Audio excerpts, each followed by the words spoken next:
बच्चों, आज MP board का हाई स्कूल यानी कि 10th क्लास के बच्चों का इंग्लिश का पेपर हुआ था।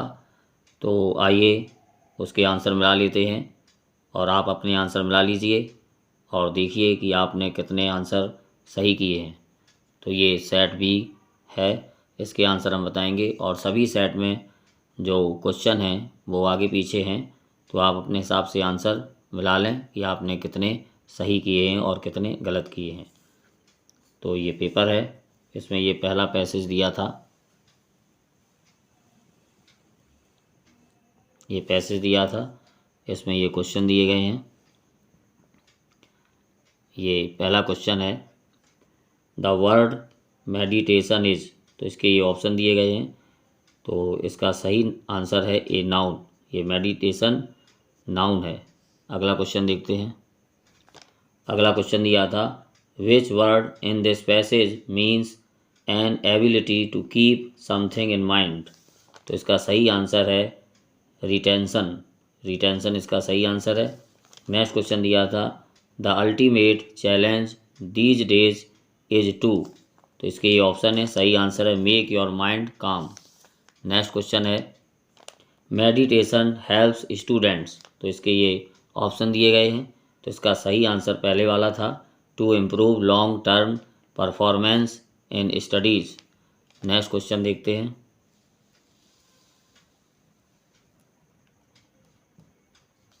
नेक्स्ट क्वेश्चन ये दिया था, the simplest form of meditation is, तो इसका सही आंसर है फोकसिंग ऑन ब्रीदिंग। तो बच्चों अपने आंसर मिला लीजिए और नेक्स्ट पैराग्राफ दिया था, नेक्स्ट जो पैसेज था, नेक्स्ट पैसेज है, ये पैसेज दिया था, इसको आपने पढ़ा होगा। तो इसके ये जो क्वेश्चन है इसके आंसर देख लेते हैं।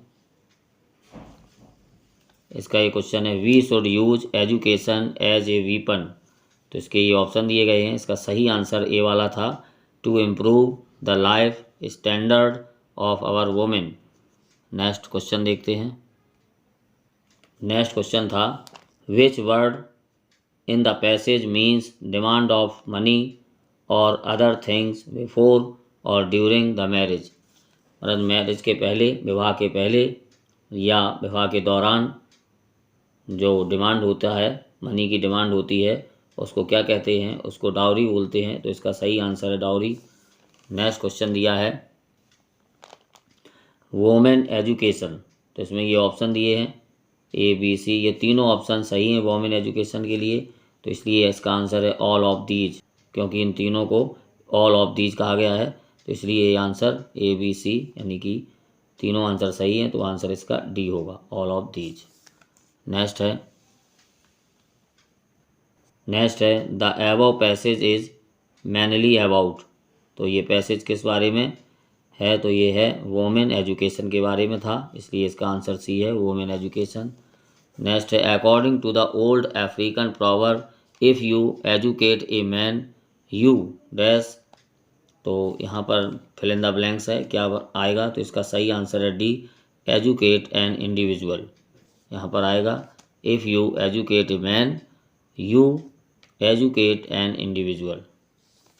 अगला सेक्शन दिया था बी सेक्शन, तो इसमें ये मैंने बताया था कि इम्पोर्टेंस ऑफ ट्रीज का याद कर लें, साइंस का याद कर लें और सेव वाटर का, तो आपने ये कर दिए होंगे। और आगे क्वेश्चन देखते हैं। और ये पैराग्राफ भी आया था, तो इसमें ये क्वेश्चन दो पूछे गए थे, गिव ए सूटेबल टाइटल और मेक नोट्स, तो आपने इसको पढ़ के नोट्स और टाइटल लिख दिए होंगे। तो आगे इसकी ग्रामर देख लेते हैं, सेक्शन सी की ग्रामर। ये ग्रामर है, इसमें fill in the blanks any 5 करने थे। तो पहला क्वेश्चन ये दिया है, Sita is dash than any other girl, तो यहाँ पर देन आया है। तो देन का जो यहाँ जब सेंटेंस में देन है तो इसका मतलब है कि ये कंपैरेटिव डिग्री है, तो इसलिए यहाँ पर मोर इंटेलिजेंट सही आंसर है, मोर इंटेलिजेंट यहाँ पर सही आंसर है। नेक्स्ट क्वेश्चन है, I dash this book yesterday, तो ये यहाँ पे ऑप्शन है रीड, रीडिंग और रीड्स। यहाँ पर ये रीड नहीं है, रेड है, इसको प्रोनाउंसिएशन में रेड बोलेंगे, लेकिन इसको स्पेलिंग में रीड। इसकी तीनों फॉर्म होती हैं, रीड, रेड, रेड, स्पेलिंग एक सी होती है। तो यहाँ पर ये रीड आएगा, रीड नहीं रेड आएगा, क्योंकि यहाँ पर स्टडी है। और यदि ये प्रेजेंट में होता तो भी रीड आता, क्योंकि ये प्लूरल है। अगर ये सिंगुलर होता तो रीड्स आता। और यहाँ पर was, were, is, are, am ऐसा हेल्पिंग वर्ब होती, कंटिन्यूस का होता तो रीडिंग आता।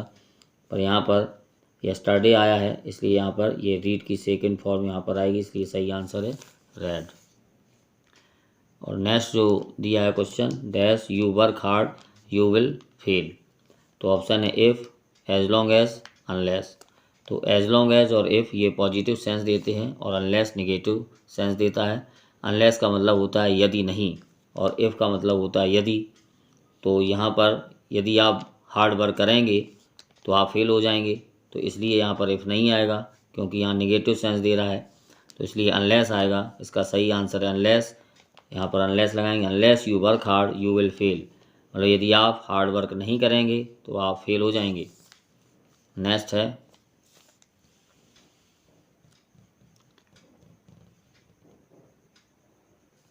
नेक्स्ट दिया है your father is seriously ill. आपके पापा सीरियस हैं, बीमार हैं, सीरियस इल हैं, तो गंभीर रूप से बीमार हैं। यू डैश गो होम, तो इसका सही आंसर है मस्ट। तो यहाँ पर शुड, मस्ट और ऑट टू ऑप्शन दिए गए हैं, तो ये मोरल ड्यूटी को दर्शाता है। और ये शुड और मस्ट, वैसे यहाँ पर शुड आ जाता, परंतु जब मस्ट दिया गया हो, तो जब मोरल ऑब्लिगेशन हो, मोरल भी हो और ऑब्लिगेशन हो, तब हम मस्ट का यूज करते हैं। और मोरल अगर होता है, मोरल ड्यूटी होती है तो ऑट टू आता है, और शुड एडवाइस वगैरह में आता है। तो यहाँ पर your father is seriously ill, इसलिए यहाँ पर मस्ट का यूज किया जाएगा। नेक्स्ट है, how dash time is left, कितना समय बचा है। तो यहाँ पर मच सही आंसर है, मैनी नहीं आएगा, क्योंकि हाउ मैनी टाइम्स का मतलब होता है कितनी बार, जब वो काउंटेबल सेंस में हो। और यहाँ पर हाउ मच टाइम, कितना वक्त, ये अनकाउंटेबल सेंस में है, इसलिए यहाँ पर मच का यूज होगा। नेक्स्ट दिया है, ही एक्सलेम्ड व्हाट ब्यूटीफुल फ्लावर। तो ऑप्शन है ए एंड द। तो यहाँ पर ये कॉन्सोनेंट से है, ब्यूटीफुल हिंदी में देखते हैं, बा से स्टार्ट है, हिंदी के कॉन्सोनेंट का साउंड देखते हैं, तो इसलिए यहाँ पर ए आएगा। तो व्हाट ए ब्यूटीफुल फ्लावर, यहाँ पर सही आंसर ए होगा। उसके बाद डू एज डायरेक्टेड देख लेते हैं।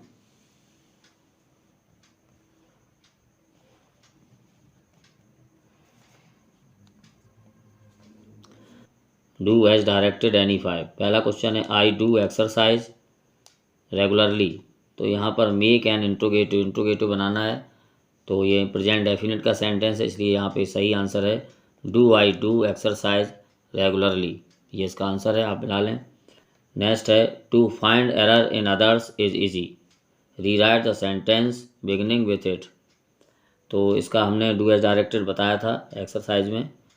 तो इसका जो रूल है, एक सेंटेंस होता है, एक सेंटेंस है, इसमें हेल्पिंग वर्ब जहाँ होगी वहाँ इट लगाएंगे और इट वाला पार्ट पहले लिखेंगे। तो यहाँ इट लगाएंगे, इट इज़ ईजी, उसके बाद बचे हुए से इस पार्ट को लिख देते हैं। तो to find error in others, तो आंसर होगा it is easy to find error in others, दूसरों में गलती निकालना ईजी होता है। नेक्स्ट दिया है, Lencho wrote a letter to God, Lencho was a peasant. इसको combine the pair of sentence using who से इसको जोड़ना है, तो पहला सेंटेंस लिख देते हैं। फिर अगर यदि सब्जेक्ट एक सा होता है तो फिर सेकंड में से सब्जेक्ट आके उसकी जगह हु कर देते हैं। तो आंसर होगा Lencho wrote a letter to God who was a peasant, who was a peasant. तो ये इसकी ग्रामर थी। और भी क्वेश्चन है अभी 1 2 3। नेक्स्ट और क्वेश्चन है, देखते हैं। नेक्स्ट क्वेश्चन है, my sister is very intelligent, she can solve any problem, combine the pair of sentences using so that. So that का यूज करके इसको जोड़ना है। तो बच्चों, जब दो सेंटेंस होते हैं तो पहले वाले सेंटेंस में वेरी होता है, उसको हटा देते हैं और उसकी जगह सो लगा देते हैं, और दूसरा जो सेंटेंस होता है उसके पहले दैट लगाकर पूरा सेंटेंस लिख देते हैं। तो यहाँ पर आंसर हुआ my sister is so intelligent that she can solve any problem, तो ये इसका आंसर है। उसके बाद नेक्स्ट है, he knows me, change the sentence into a passive voice. Passive voice इसका बनाना था, तो इसका सही पैसिव है I am known to him. ये प्रेजेंट डेफिनेट का सेंटेंस है, इसलिए एम आया है। और बच्चों आपने पढ़ा होगा कि पैसिव में बाई आता है लेकिन यहाँ पर टू आया है, क्योंकि जब पैसे बनाते हैं तो कुछ वर्ड होते हैं जैसे कि मैरिड के बाद टू आता है, इसी तरह तो जब हम इसका पैसे बनाएंगे तो नॉन के साथ बाई ना आके टू का यूज किया जाता है। तो यहाँ पर I am known to him सही आंसर है। कुछ वर्ड्स हैं जिनमें बाई नहीं आता है, टू आता है, एट आता है, विथ आता है, इन आता है, तो वो पैसिव रूल अलग है। आप चाहें तो हम उसका एक वीडियो बनाकर डाल देंगे। नेक्स्ट है, ये नेक्स्ट क्वेश्चन है, उसमें दिया है rearrange these words and make sentence. Sentence बनाना है इन वर्ड को रीअरेंज करके, तो इसको अरेंज करने के बाद आंसर बनता है some girls were making a noise in the classroom. Next दिया है we are living in this city since 2005। तो यहाँ पर correct the sentence and rewrite, sentence को करेक्ट करना है। तो बच्चों यहाँ पर सिंस दिया है, तो जब सिंस और फॉर दिया जाता है तो वो प्रेजेंट परफेक्ट कंटिन्यूअस या पास्ट परफेक्ट कंटिन्यूअस यानी कि परफेक्ट कंटिन्यूअस का टेंस होता है, उसमें has been, have been, had been, will have been, shall have been use किए जाते हैं। तो यहाँ पर आर दिया है, प्रेजेंट का है, तो इसलिए यहाँ पर आर की जगह हैव बीन का यूज होगा। तो आंसर होगा we have been living in this city since 2005।